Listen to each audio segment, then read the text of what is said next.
உள்நாட்டிலேயே வடிவமைக்கப்பட்டு தயாரிக்கப்பட்ட ஐஎன்எஸ் நிஸ்டார் கப்பல் இன்னைக்கு விசாகப்பட்டினத்துல பாதுகாப்புத்துறை இணை அமைச்சரான சஞ்சய் சேத் முன்னிலையில இந்திய கடற்படையில இணைக்கப்பட்டிருக்கு. இந்துஸ்தான் ஷிப்யார்ட் நிறுவனம் கட்டமைச்சு தயாரிக்கிற 2 ஆழ்கடல் தேடுதல் மற்றும் மீட்பு கப்பல்கள்ல இதுதான் முதலாவது. இத பத்தி இணை அமைச்சர் என்ன சொல்லியிருக்காருன்னா, ஐஎன்எஸ் நிஸ்டார் செயல்பாட்டுக்கு வருவது இந்திய கடற்படையின் வலிமையை உறுதியா அதிகப்படுத்தி இருக்கு அப்படின்னு சொல்லியிருக்காரு. மேலும் உள்நாட்டு கப்பல் தயாரிக்கும் தொழில் அரசின் தற்சார்புக்கு ஆதாரமா இருக்கு அப்படின்னும், இப்போ தயாரிக்கப்பட இருக்கிற 57 புதிய போர் கப்பல்களும் உள்நாட்டிலேயே தயாரிக்கப்படுது அப்படின்னும் சொல்லியிருக்காரு.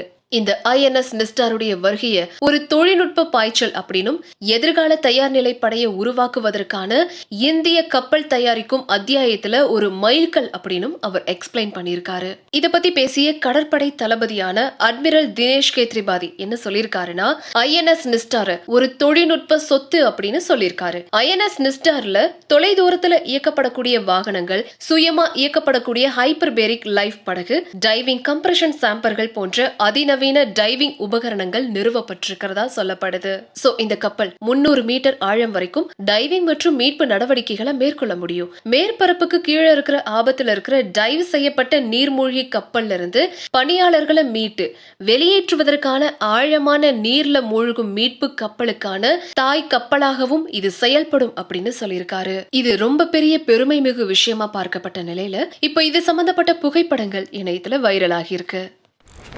Flix 9 உங்க கையால ஓபன் பண்ணுங்க. Flix 9 OTT வந்து என்னுடைய நெஞ்சார்ந்த வாழ்த்துக்கள். நல்லா படங்கள் பெரிய லெவலில் நான் வாழ்த்து. தேங்க்ஸ்.